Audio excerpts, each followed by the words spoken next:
Hello, ladies and gentlemen. Welcome to another edition of Wrestling Talks and Thoughts. I am your host, Saheem the Dream, And I'm a pissed off big bad booty daddy. the Big Bad Booty Daddy. And I am the heartbroken Hollywood K, Hard, but I'm here. What what is going on tonight?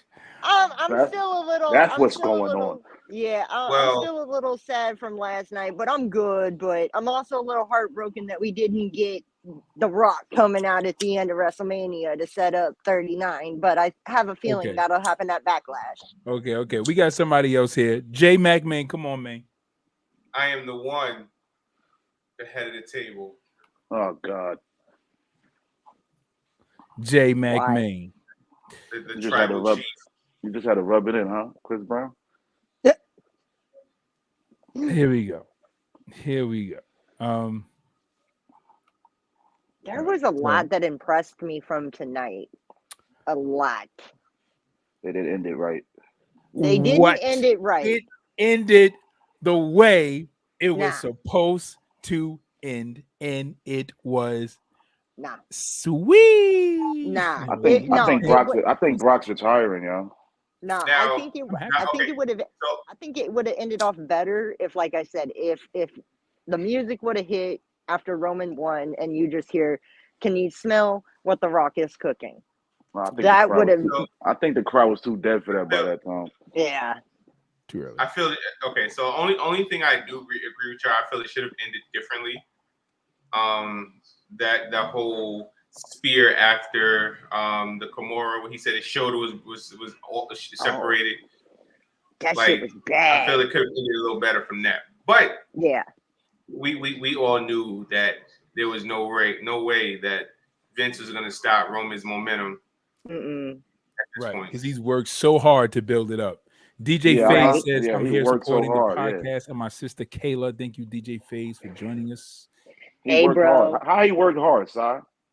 He worked hard to build Roman's. Oh, because okay. So here it goes. So the thing is that you know, Oh, again, you mean Vince worked hard?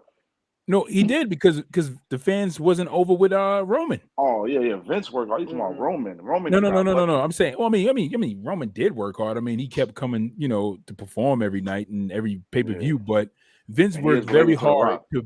to get him over with the fans to the point where he's likable. And He of is course, we related to The all know Rock, that Roman is one of Vince's illegitimate children, right? Because Vince. Oh, No. one of Vince's Sorry. boy Hold on, toys, Nah, right? you got to say it like this. Roman Reigns is Vince's bitch boy. That's what it is. No. Nah, Why- that's why John we gotta Cena. do all Nah, that? that's John Why- Cena. That's John Cena. We're not gonna put him That's in John, the same category. right? John Cena has that. Okay, that fine, fair position enough. And Austin because- Theory at this point too. because Austin Theory at this point definitely, because John Cena was definitely a kiss butt, and Yeah, and Austin Austin Theory is definitely a Theory's- kiss butt. But his boy toys. Vince has his boy toys. Hogan was one of his boy toys. Austin was one of his boy toys. The Rock was one of his boy toys. Triple H, and I mean in an expression that these are the people who he handpicked to be at the top. Shawn Michaels, Bret Hart. Yeah. So again, Roman was one of those guys. He worked very hard to get him into a position where he was over with the fans because he liked them, and he seen that the fans wasn't taking to Roman because he lacked charisma, and he had to build that personality in front of the audience. And now he's over. And it makes no sense to stop the momentum that they've built for Roman right now. It should not. I'm telling you, Brock should not be the person to take the belt off of Roman. It should be the making of a new superstar. No, Wait, or it should be his own damn cousin. Like Nah. I said, the true head of the table, The Rock. Just for one night. One night. Okay. Leave all, Okay. leave all the old men at home, yo. Leave all the what'd you old say? men Yeah, at home. Leave and all Rock the one old night. men at home. That's a bit much. Leave all the old men at home, yo. Wait. Why? I mean, Okay, hold on a shit, second. we All saw- right. So what sense would it make, right, for The Rock to come? Because that was the issue with The Rock and CM Punk. CM Punk. And I'm a Rock fan. Rock is my favorite wrestler of all times, right? And I understood CM Punk had a valuable point. even though I couldn't kind of care what CM Punk felt at that moment, but I was happy to see that The Rock held the championship, for those 3 months. I felt the same way when Triple H took the belt off of Roman. You know what I'm saying? Like when Triple H got that belt, I was like, okay, even though I want Roman to hold the belt, I still wanted Triple H to get the belt because I ain't seen him with the belt in a long time. But The Rock comes in, he takes the belt off of Roman, holds the belt for like 2-3 months. He's not going to really wrestle because he has, Hollywood obligations that he has to be responsible for. So if he gets injured and he can't continue filming, that's going to affect his contract obligations. So True. he gets the belt, and then what? He's going to hold on the belt for like 2 months or a month, and then Roman's going to take the belt off him, or somebody's going to take the belt off of him. My point is that if the person who beats Roman should be made into a new star or to a head star, because that's great momentum that was built on Roman that can now be placed on a person who dethroned Roman, and you can make him a star versus having The Rock take the belt off of him. Why not make it a person? Why not make it a person he never beat? And that's what I'm saying. Like, even if, well, yeah, Bray Wyatt too, but even if it's for the title, I mean, not necessarily like, okay, because we all know it's gonna happen. Like we all know that next year's WrestleMania match is going to possibly be The Rock and Roman. That's already gonna be whatever. Regardless if The Rock doesn't win, I still want him to give his cousin a piece of humble fucking pie. And make him eat that pie and make him realize that, hey, you are not the head of the table. I am.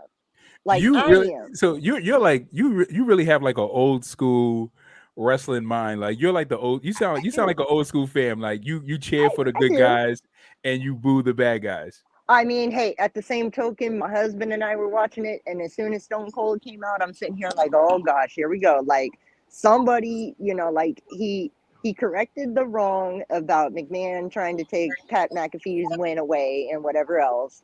And then he I don't know what it was, but that was a botched stunner. 19 years in the making was a botched stunner on McMahon because it was like you were seeing McMahon just kind of weeble wobble, whatever, trying to get out of it. Like, somebody help me. Got it. I mean, for crying out loud. Freaking Stone Cold popped, like, literally toast out of a toaster. Freaking stunnered Austin Theory and made him pop up like toast. And then it's like he invites Pat McAfee in the ring, and my husband and I are sitting here like, Pat, don't go in there. Pat, don't go in there. Because you already know what Stone Cold don't go in there. He's gonna give you a drink of that beer, and he gonna hit you with that stunner. That Stone Cold. Never did that. Would have never did that to me. Yeah, I definitely would have waited for it. What you would have done?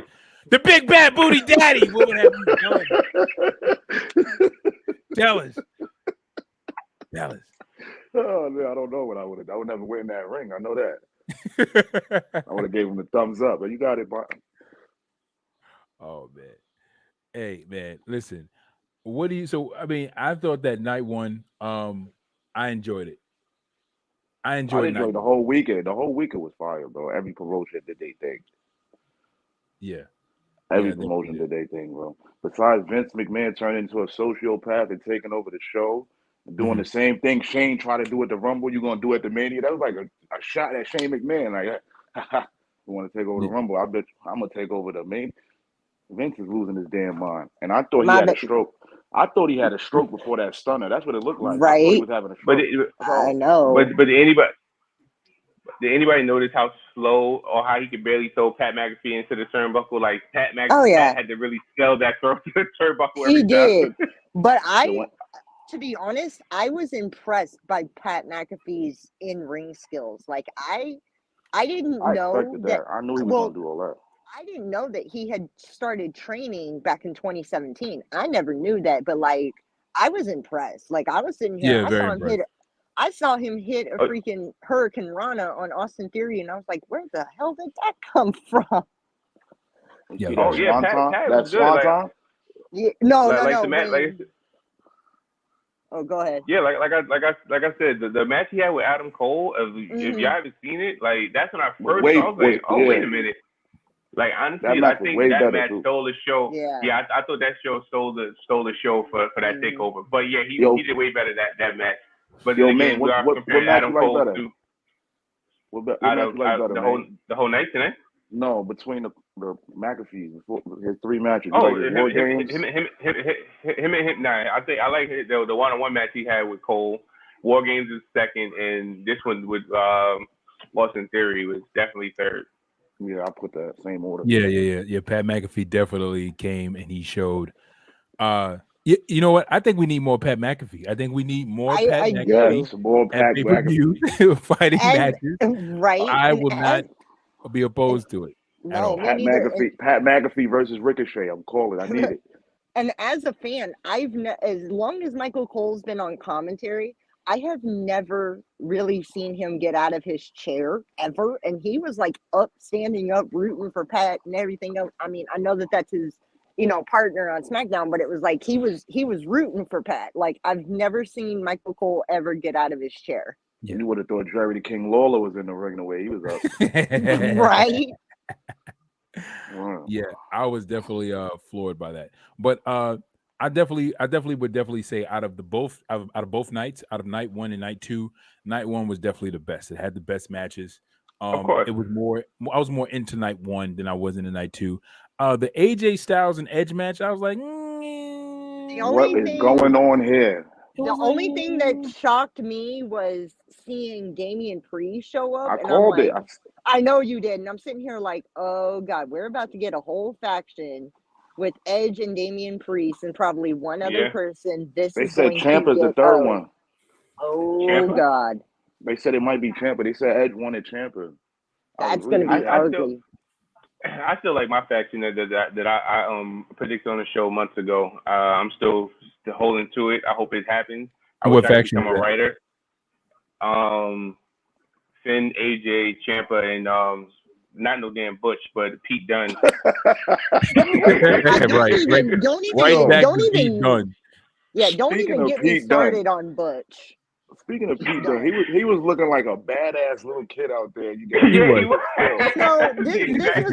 I wanted to slap him like, yo, sit your ass still. This was the talk that my husband and I had. It was like, if you go back to that Raw where, they threw, Dominic out, whatever before the match, but it's like you had freaking Pete Dunne standing on the apron and everything else, and yet the referee, most of the refs, it seems like they don't have the same energy because Butch, I don't care. Pete Dunne was getting involved in that match, and it was like, I feel like it was a slap in the face to the New Day. I loved their gear. Their gear was fire. Yeah, it was a complete slap in the face for a squash match like that. Yeah, I was kind of disappointed. I think it's because Xavier's not 100%. Well, regardless though, but this is what I'm saying is like if you see anybody else that ever gets up on the apron, automatically the referee ejects them from ringside. And but he didn't get no contact with nobody though. Doesn't matter. He didn't fit. Who he touched?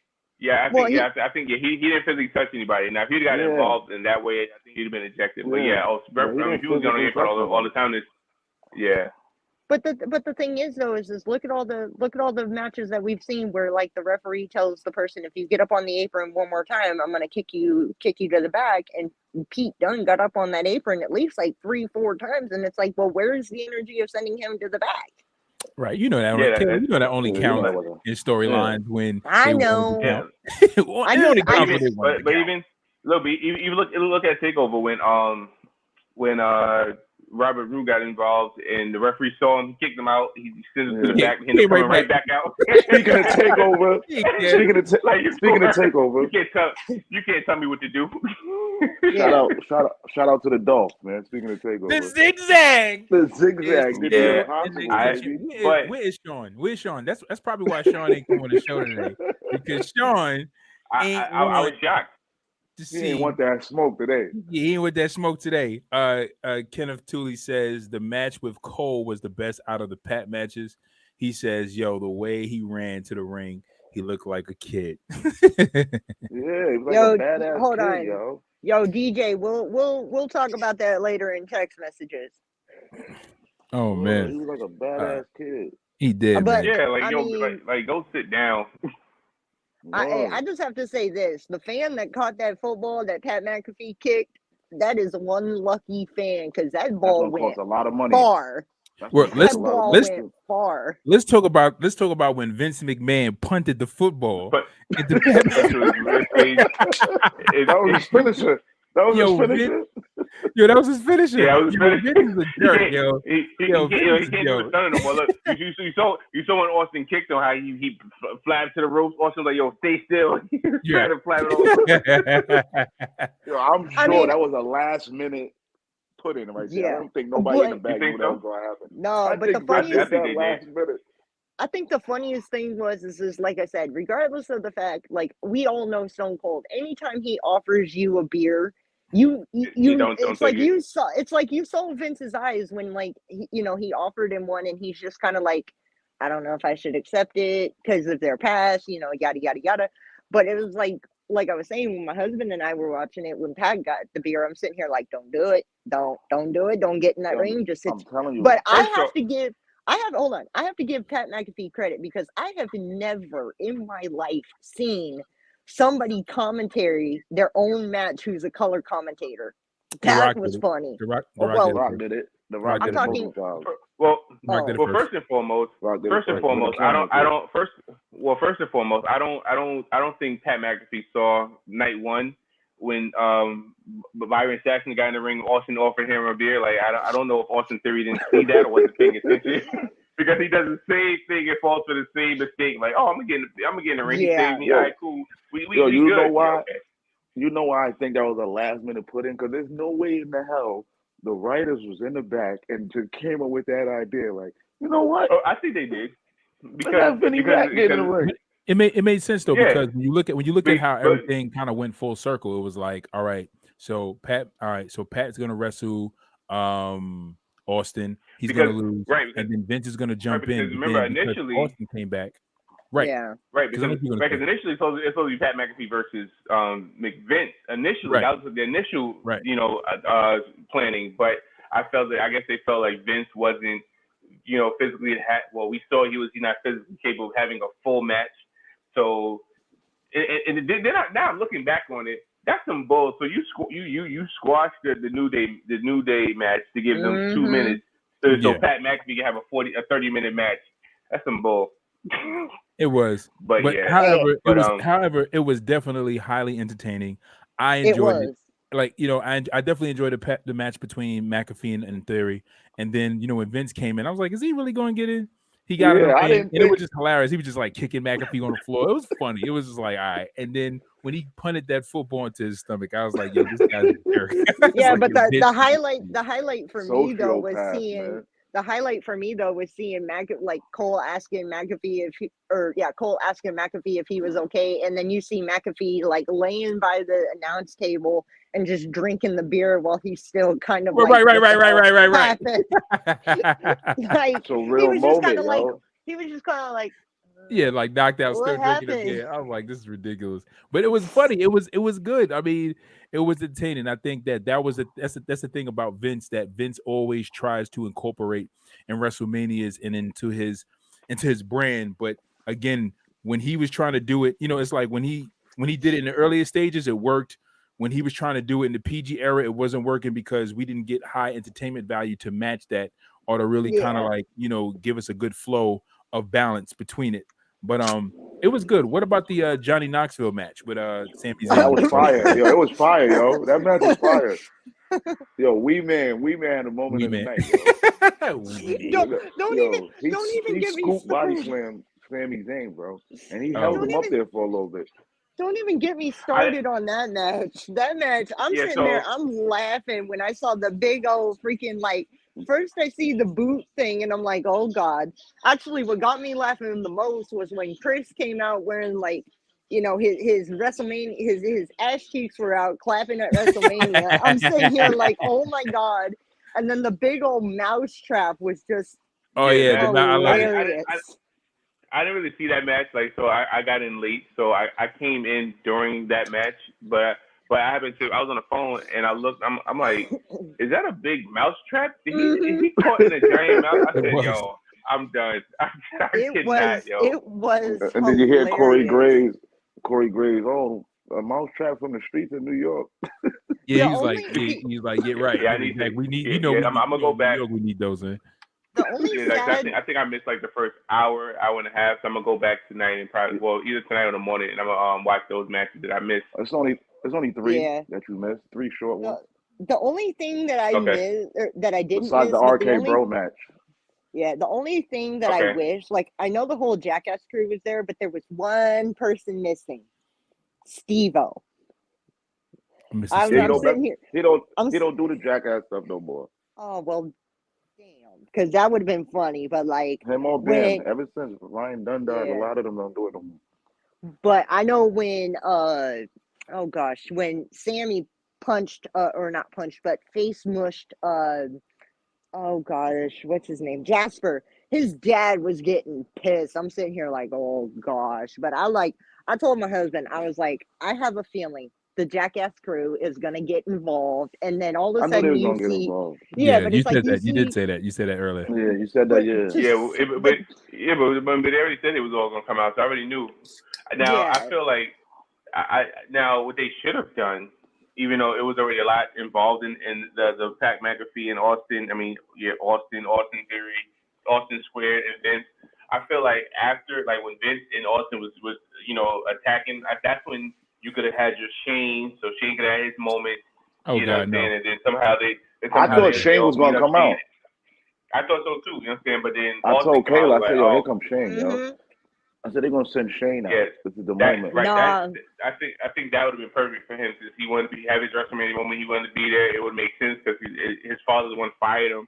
You know what I'm saying? I think that would have made great sense. But they went with the Texas Rattlesnake. Can't go wrong with that. That pop was crazy. He saved the day, bro. Especially with the fact of the history that Stone Cold and Vince has. Like I said, that I was in the group chat with DJ, Double K, Sonny, and I was sitting there and I'm like, that is literally a stunner, 19 years in the making, and it may have been a very ugly one, but it was probably like the worst stunner. Yeah. You know what? I think the two worst stunners I've seen somebody receive was Vince McMahon tonight and Linda McMahon when she took that horrible stunner.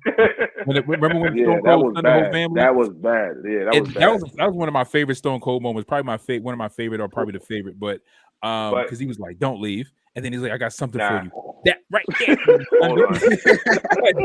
and then everybody else comes out. Shane comes out, and then Linda McMahon comes out, and he stuns Linda. And the way Linda falls, she was just like, it's like he kicked her, and he like before he even grabbed her, she just drops like. Just goes, That's what Vince did tonight. I thought Vince had a stroke.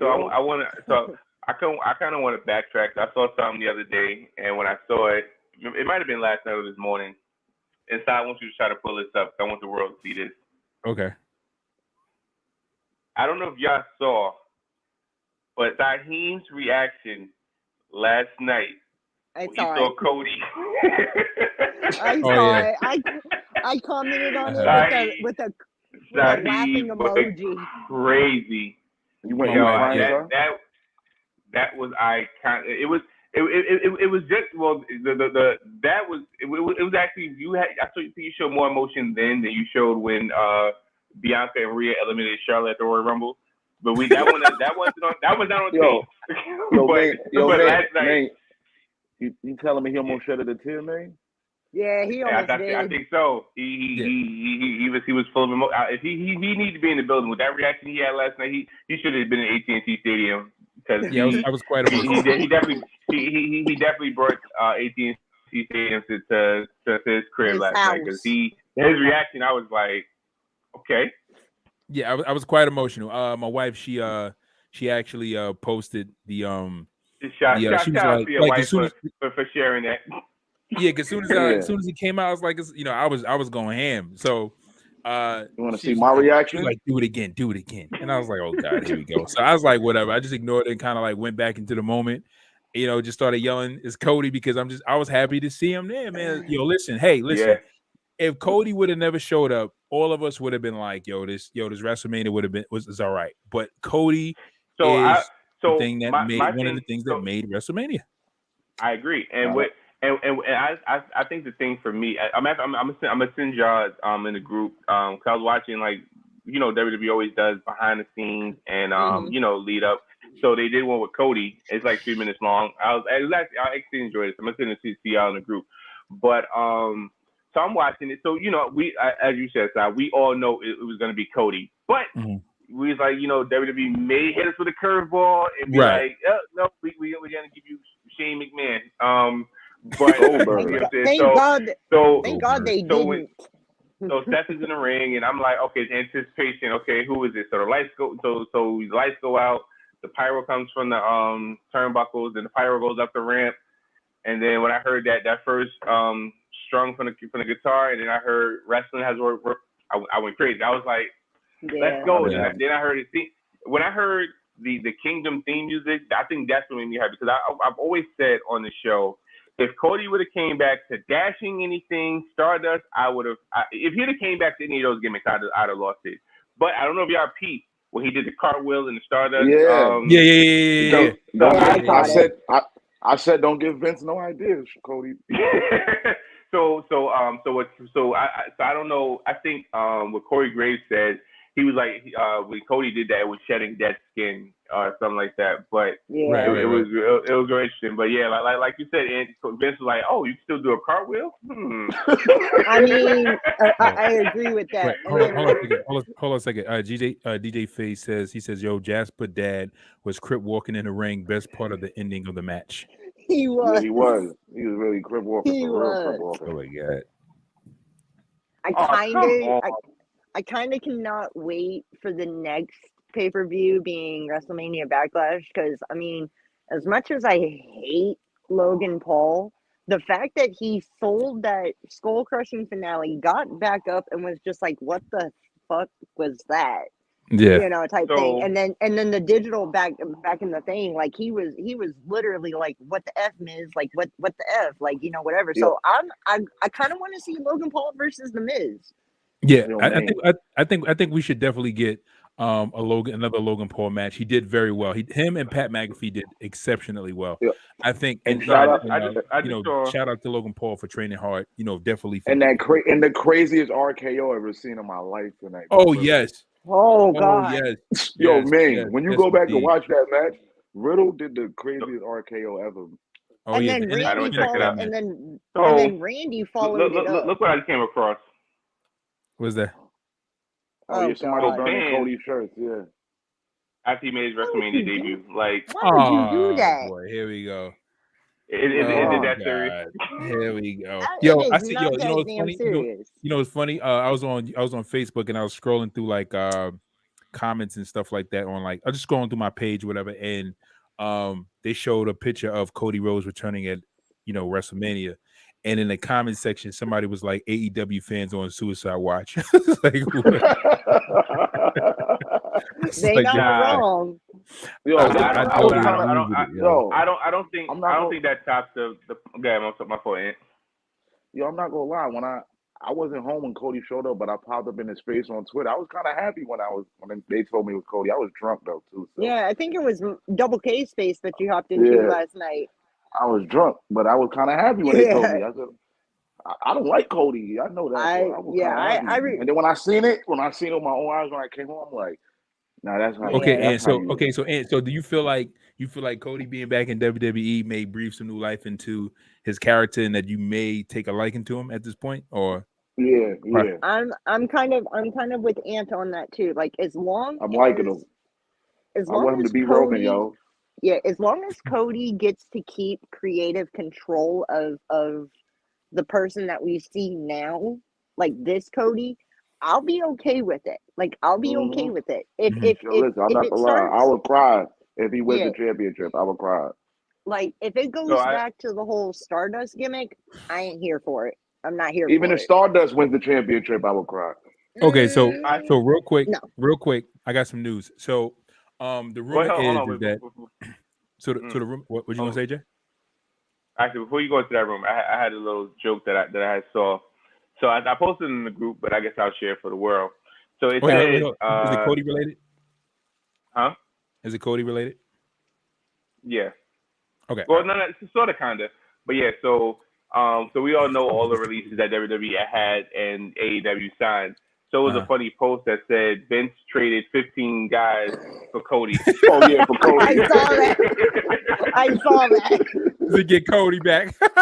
It's more so like Tony Khan was like, okay, we'll take Samoa Joe and all the 15 people you released, and we'll give you Cody Rhodes back. So all right, so Vince like, all right, who do you want for Cody Rhodes? All right, let me get Keith Lee, Adam Cole, Malachi Black, Tony Storm.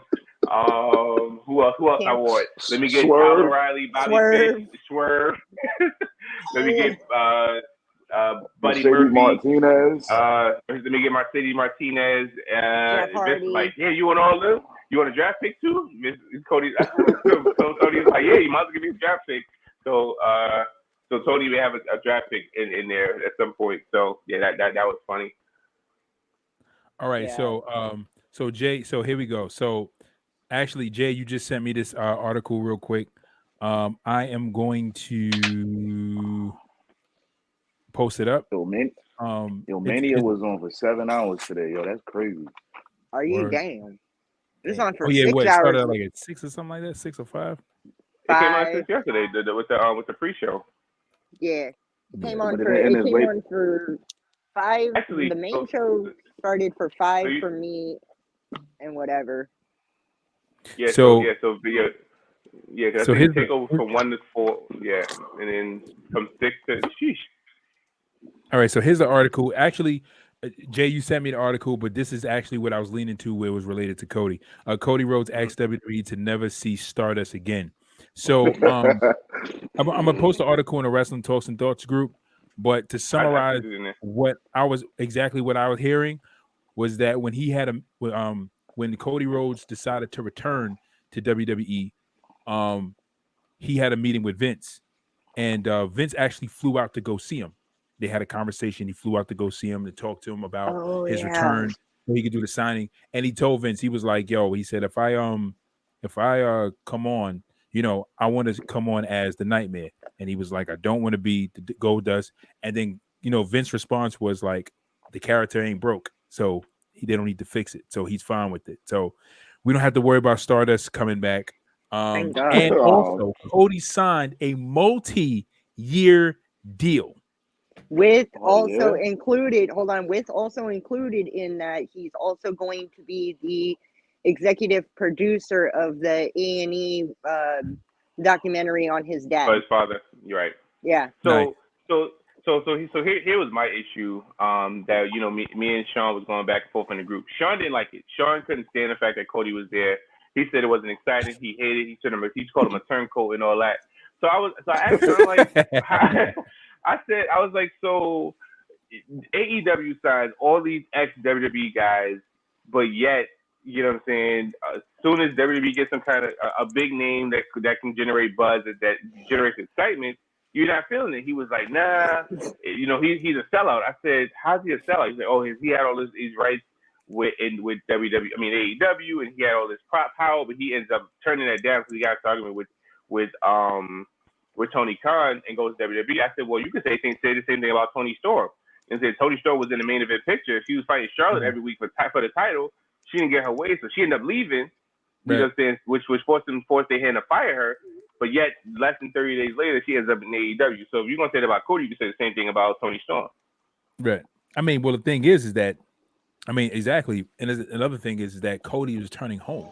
Cody got his big start in WWE. That's his home. You know what I'm saying? So it don't matter. Again, it's the same thing with CM Punk. Like, if CM Punk was to go back to Ring of Honor, it makes sense. If CM Punk goes back to WWE and chooses WWE over AEW, it makes sense because WWE is what made CM Punk a star, not AEW. Tony Khan did not make CM Punk a star. CM Punk was a star before he even went to AEW. Cody Rhodes was a star before he went to AEW. As a matter of fact, it wasn't for Cody and the Young Bucks and everybody else, and Adam Page and Omega and all those other guys coming together and putting their minds together and say, hey, let's do a show together, let's do the All In together, then it wouldn't be in the AEW. So, again, I understand how Sean feels as a fan of AEW. He has the right to be upset. He has the right to have his feelings about it, but it's a matter of perspective. You can't get upset when soon as all these ex WWE guys or when AEW has these new signings or new acquisitions, everybody's hyping and going crazy because Sean before was the first person soon somebody signs. It says all elite, and I'm like, shit, okay, you know what I'm saying? Sean quick to post it, you know what I'm saying? But yet, and this is my thing, like for WWE, they in order for them to kind of generate any kind of buzz, they had to rely on their old guys. As far as Austin, well, now Austin, but typically Goldberg, Brock, you know what I'm saying? You had to, Rock, Vince had to bring those guys or try to talk them into coming back in order to generate any kind of buzz. Now, I promise you, the way Vince is and how WrestleMania is to him, if Austin wasn't going to show up at Mania and he somehow didn't have Cody, mark my words, I promise you, Taker would have had a match at Mania. He'd have been the first person to be inducted to the Hall of Fame and have some kind of involvement in Mania because Vince would have literally begged him, "Yo, I need you, Taker." So, you know what I'm saying? So, like I said, it's a good thing that we did actually get to see somebody that's in their prime and not over the hill to return to WWE. So now, hopefully, with that being said, with a lot of people working with Cody and AEW, seeing how he was and how he was backstage. And so far, nobody said really they had a problem with him. So then, maybe Cody can use his recruiting tool and say, all right, listen, I know the WWE that you guys were used to. It's a little different. I kind of have a little say-so now. So, you know what I'm saying? So now he could probably try to bring some of them guys back, probably, if they're not. Because like I said, at some point, right now, everything is good and dandy, but at some point, a lot of those AEW contracts are going to come up. And Tony Khan already said he's renewing all those contracts. So, you know what I'm saying? So the ones he don't renew, you know what I'm saying? Again, they're going to be in the same position where they're going to need somewhere to go. And, 2023, I'm predicting we may see a couple AEW guys in there. Well, because at one of the panels, and I saw a video on Twitter about it earlier, because somebody was at the Seth Becky one, where Seth had literally said like he kind of in a way hinted at maybe Moxley coming back, but it would be nice. But I mean, we do definitely have to talk about the Holy Trinity. Yeah, that was the Holy Trinity. So Holy Trinity is Bianca, Sasha, and Naomi. Yep, the Holy Trinity. So when I saw when I saw when I saw them knock, I forgot who they knocked off the ring, but then when I saw Naomi pick up Carmella and Sasha hit the ropes and she rolled, I said, they're about to do something crazy and it's gonna be over. This is their finisher. I didn't know it was coming, but I knew it was gonna be a good finisher. It was. It was. Yeah, that was a dope finisher. Yeah, I mean, I thought actually it makes. I had a feeling they were going to win. It made sense because putting the belts on Liv Morgan and Rhea Ripley. Vince is not too high on Rhea, and again, the thing about Vince is again, to kind of piggyback off, like it just kind of goes into the same point of what you were saying, Jay, about Vince McMahon. If Stone Cold didn't show up, he would have had Undertaker come to the show because Vince will not drop an old guy unless he knows he has incredible star power in a performer to where they can carry the whole show. Like if he feels like they can carry the whole show or they have enough attraction to where everybody's coming to see him, then he'll but at the same time Vince has a high regard and respect for his performers because they've put their bodies and their lives on the line, so he always leaves that door open. That's one thing I definitely respect about Vince. That's why he always leaves the door open because of the fact of he doesn't even though they don't have a union, it's not unionized, and you dare not say that to Vince because you're done. But they're not unionized, and he understands that they miss a lot of their children's birthdays, their births, a lot of their so like a lot of things that they miss that's going on with their families is already they're not able to attend because they're always on the road. But when they leave and they want to come back and they've been those top superstars that made him money, he's always open to allow them to come back. That's one thing I definitely respect about Vince. Yeah, Kayla, I just look. Yeah, those are some dope pictures. I just looked at Bianca's Instagram when I looked through all the pictures. Those are some dope pictures. I like how you did that. I feel bad for her eye though, because like I saw a picture earlier, like this. I think it's this eye here is just like completely, well, probably reversed, but whatever. One of her eyes is just completely swollen shut. Who? Bianca? Bianca's. Like her eye is completely swollen. So now my question is this. So remember, initially the women's tag champions, they're supposed to be on both shows, SmackDown and Raw. Yes. But as of late, Zelina and Carmella, they typically stayed on Raw. They may make an appearance on SmackDown. For the most part, they was on Raw. So I wonder if Naomi and Sasha, are they gonna specifically stay on SmackDown, or are they gonna cross brand like the SmackDown? I mean, the tag champs are supposed to be. I would like, honestly, to piggyback on that, I would like to see them defended on both shows. Because I mean, it used to be at one time before NXT got their women's tag team titles. It was whoever was the WWE had to defend it on all three shows. Right. I'm hoping that Sasha and Naomi kind of shares the love amongst Raw and SmackDown, because there's some really good teams on SmackDown and there's some really good female teams on Raw. Yes, I think it was only defended once on NXT, maybe twice. I think Bayley and Sasha defended it. Yeah. But I don't think it was defended too many times on both shows on NXT. I should say it was like once or twice. If I'm not mistaken, isn't Sasha now a 3-time women's champion or tag team champion, or is it only 2? Yeah. No, it's 3. First time. It's 3. That's what I thought. Because she initially got it because her and Bayley was the inaugural tag champ, and then when she came back, her and Bayley had it again. That's when they had both the SmackDown title, the Raw title, and the tag titles, and now. So this is her first time having it without. This is her first time having it without Bayley. So I wonder how Bayley's gonna feel about that when she comes back. Right. You know what? You know what's crazy? I thought real quick. I thought Bayley, after they won the titles, I thought Bayley was going to come back and interrupt that whole match. It wouldn't make sense. No, but here's the thing. Maybe SmackDown, but yeah.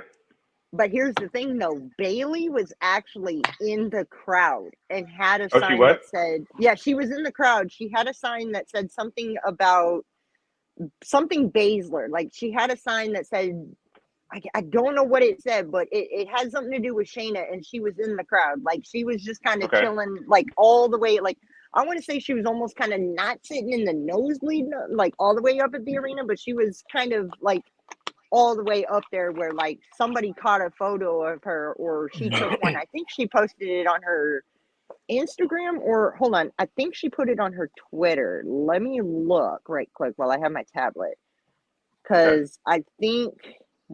Yeah, here it is. So, let's see if I can. Shayna's the Yeah. So she was there. It says Shayna's the worst. Shayna's the worst. Oh wow. Yeah. So Bayley was there, but yeah, she was kind of incognito. But when you go to watch it back, since you missed some stuff. The opening match being the triple threat for the tag team belt, at the end you're going to be like, oh crap, because this is a match I want to see now. Give me Gable versus Chad Gable. I want to see that. Oh yeah. You say Gable versus Chad? Yeah. Yeah. Like, yes, did y'all minus Jay? Did y'all see how fast like the Street Profits were going to celebrate with Orton and Riddle, and then they got, I think they were trying to get somebody else, or no, they got Gable in the ring to celebrate too, and then all of a sudden, like Chad Gable knocks the freaking cup out, and everybody, like literally those four just kind of like cleared the ring so fast. I've never seen anybody clear out of a ring that fast. So DJ Faye says that the rumor is that Bayley's coming back Monday or Friday. I had a feeling she's going to return. Yeah, of course. We're gonna have because usually after WrestleMania we always have like a big return for somebody that's coming back. So it's going to be Bayley. Yeah, don't be surprised if Brian Baker is one of those. They're trying to. And I think it's too soon. They're gonna ruin him because I feel he still needs to develop a little bit more NXT. because when they call off too early, and I guess Vince isn't. I mean, luckily he has the body built that Vince likes, but if he doesn't live up to Vince's potential, then he's gonna just be another guy on a roster, which is gonna be, you know what I'm saying, trash. You know, honestly, I really do not like this rebranding of NXT. The way Triple H, Regal, and Shawn was running it, it was so much better. Even the set design, the stage design, how they were doing it for the shows, their choices was so much better. And when I seen, I was saying this earlier today when I was doing a review for night one, was that when you watch, like, my two favorite matches out of Stand and Deliver was Dolph Ziggler, Braun Breaker, Gunther, and LA Knight. But when you watch those two matches, it almost feels like they're main roster matches. They don't even feel like they were part of the Stand and Deliver. Because even the NXT, like when Shawn and William Regal was running it, like their matches felt like they didn't even feel like main roster matches. They felt like a touch of main roster but indie matches, but with a high level of professionalism. Like it was just, I think, just great, like top notch.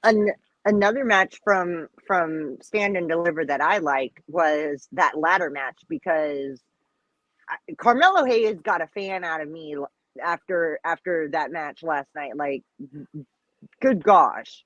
I did not expect, and I was proud that he, you know, like a lot of the times I've watched NXT and I always saw Trick Williams get involved, and I'm like, okay, you know, we've got another one of these, but he literally like put on a really good match, and I can honestly see him going to the main roster. Like I could see him going to the main Carmelo roster. I mean, and that's the thing. See, that's the thing. That's the sad thing, because you know what? If you guys look at WrestleMania, right? You look at WrestleMania night 1 and night 2, the smallest guys that really performed on, you know, the main roster was like Chad Gable, AJ Styles. Otis is not a small guy; he's a big guy in size, you know. But every other guy was like 6 feet and higher. If they were small, they were like 6 feet and higher. You know what I'm saying? And that's the sad part, because it's like when NXT were doing their pay-per-views or doing their matches, they know how to value their talent. Like they took a guy like Leon Ruff. And you didn't know how talented Leon Ruff was until you see him wrestle, and you'd be like, "Yo, you were shocked."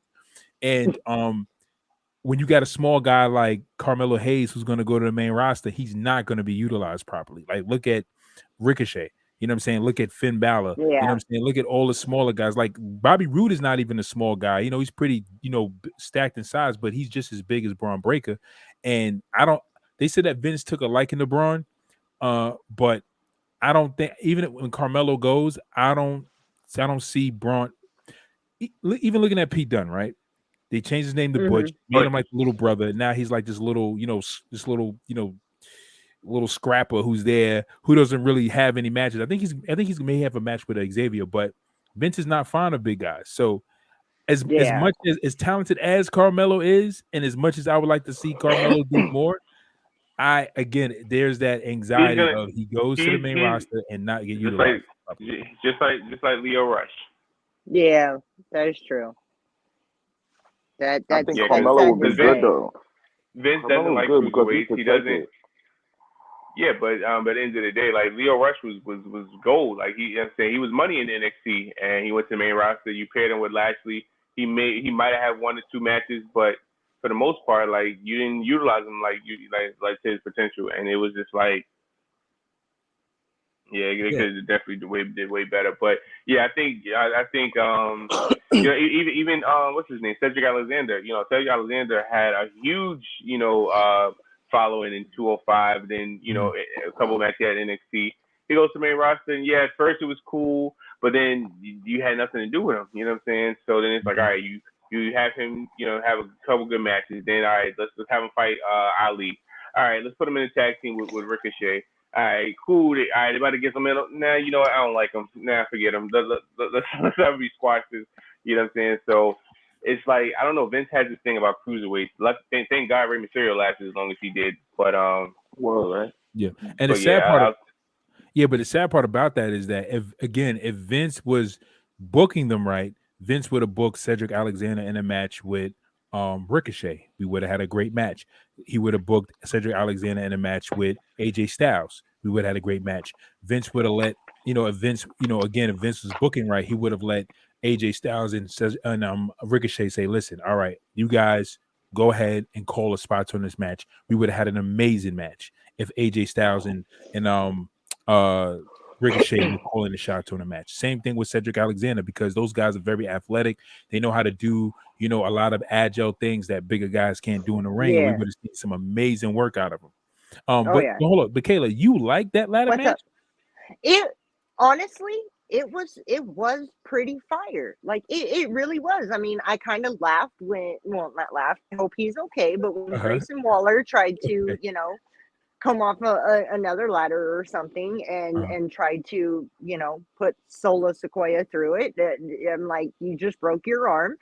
But it was, out of all the ladder matches I've seen, that was kind of like that was a very impressive one. Like, I mean, I found it funny when Trick Williams tried to go up the ladder and he's got this fear in his eyes, like, why am I doing this? Like, why am I,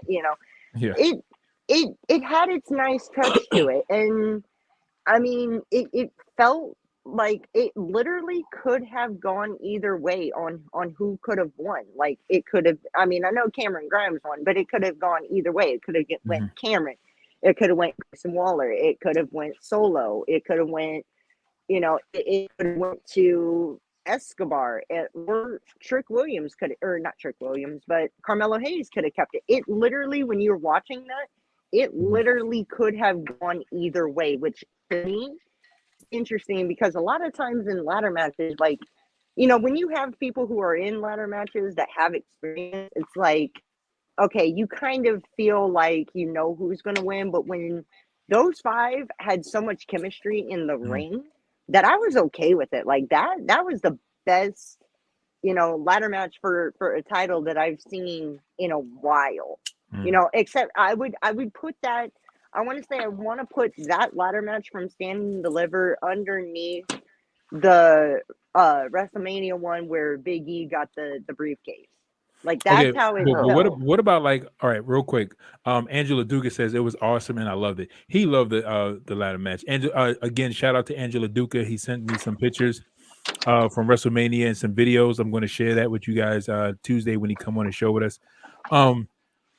So, but all the other, like, you have like two NXT like I think it was like 3 ladder matches that are, like, probably, in my opinion, probably the best ladder matches in, like, WWE history. Like, I mean, like, we there's the infamous Hardys versus the Dudley Boys versus Edge and Christian, but those NXT ladder matches were, like, I mean, like, blew those matches out, in my opinion, out the water. And I'm talking about the one where you had Velveteen Dream, whatchamacallit,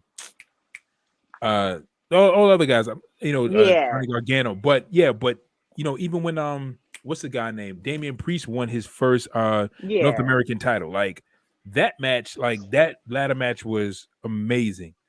No, and I couldn't. Me personally. I mean, I mean, if you like it, you like it. But I'm saying, me personally, I was like, But see, this is what I like about when NXT, how you just mentioned, when NXT puts on ladder matches, it's to me, it feels like it still has that nostalgia to it, of like the teams you mentioned that have created ladder matches, but it's got a new finesse, a new flavor to it. Like, you're having guys do these ladder matches, and I'm here for it. But I think, like, NXT, I love how they put on a show, and I mean, in my opinion, I'm sorry, Stand and Deliver literally put night 2 to shame. Like, I was about ready to just fall asleep and just tell my husband, like, you know what, I'm about ready to just turn on Stand and Deliver again.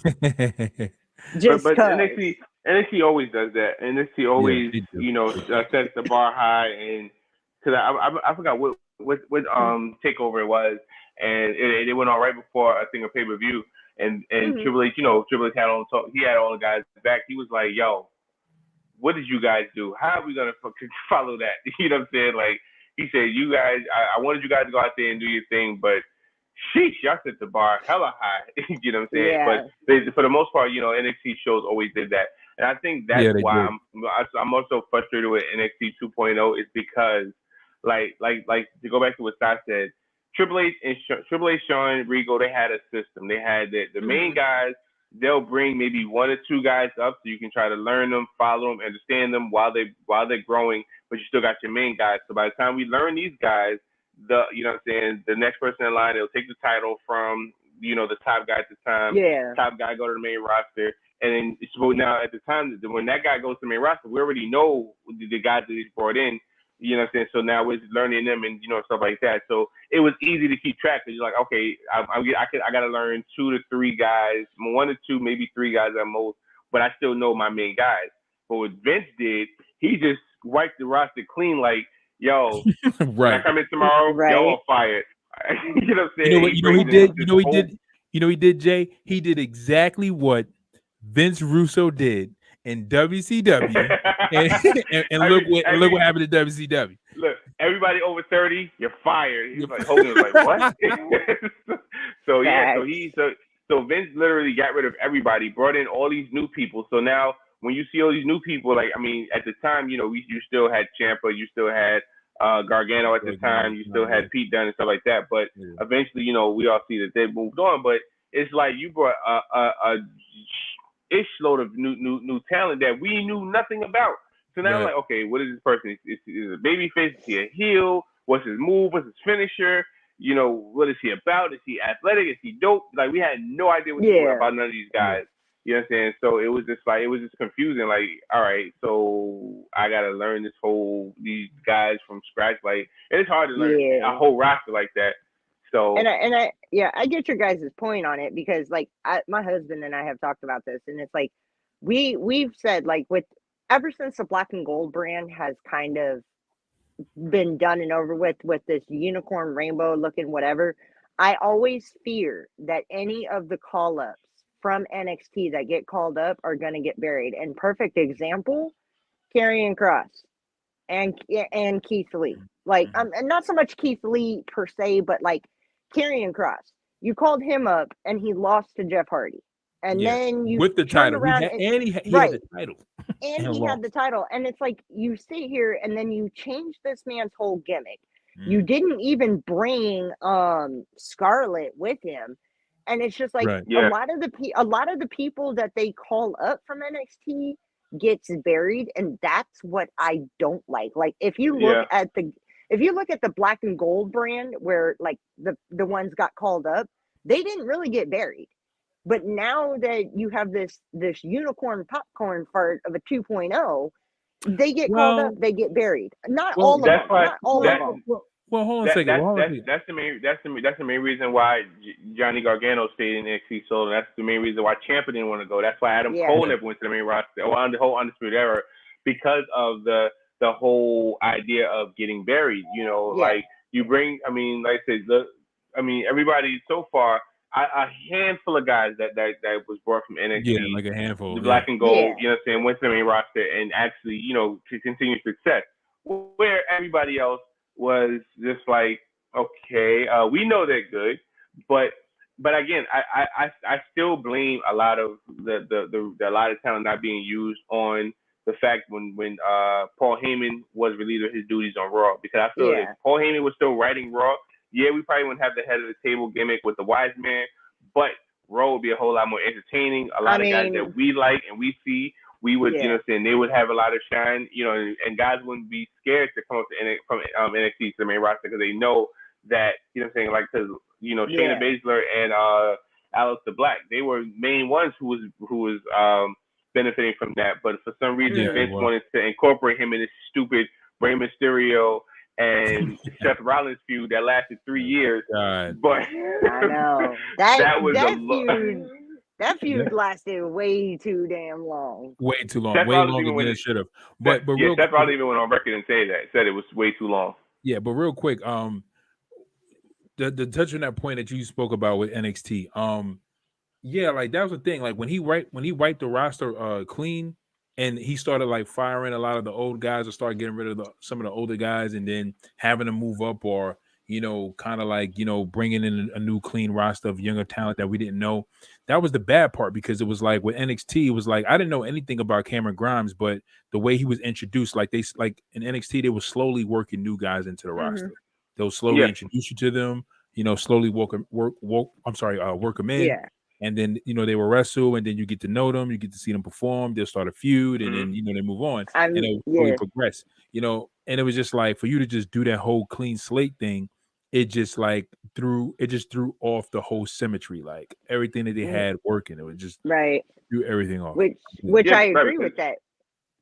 I agree with that, because if they hypothetically, not to cut you off, but if they were to call up Solo Sikoa, we already know he's probably going to join the bloodline.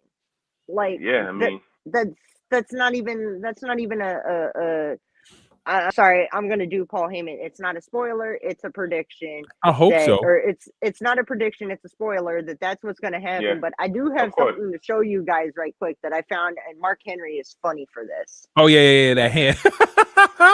The big hand. Oh, but it says Mark Henry, and Mae Young's son debuts at WrestleMania. That's funny. So I have a list of the producers. I don't know if y'all seen this, but the list of producers for WrestleMania Saturday night. So so the Stone Cold and Austin match, Michael Hayes produced that match. Not bad. Okay, not bad. The Bianca Belair and Becky. Tyson Kidd and Molly Holly worked together to produce that one. Okay. The Mysterios and Logan Paul and Miz, Adam Pearce and Shane Helms produced that match. Not bad. Of course, freaking Hurricane would produce. Nice. So Seth and Cody, Jamie Noble produced that match. Okay. The Usos against Rick Boogs and Shinsuke. I heard that Rick Boogs legit got hurt, so they had to he's out for adjust the finish. But Sean Daivari, whoever that is, he produced that match. Yeah, and I don't know.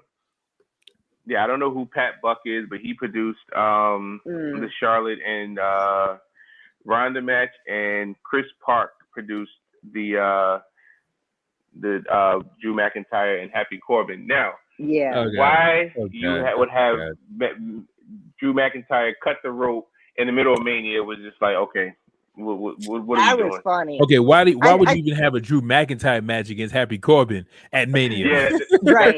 That should have been on SmackDown. I completely agree. That should have never happened.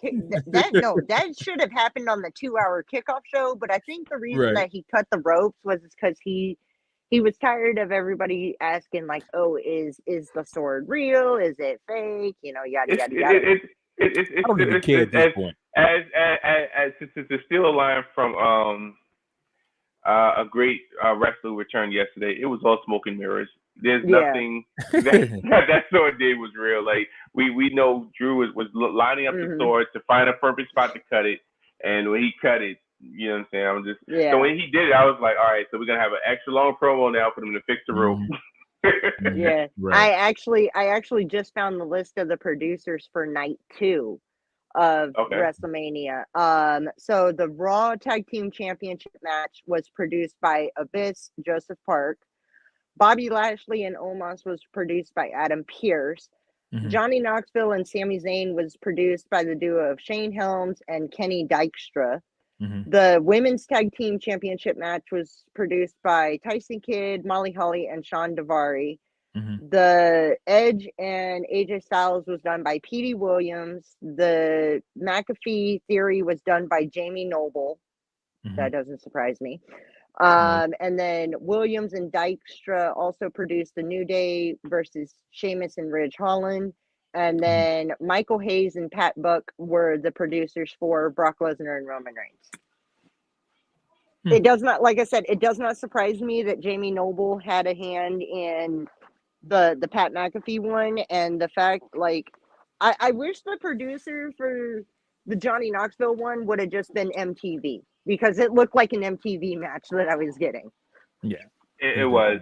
So this is kind of ironic. I don't know if y'all can see this.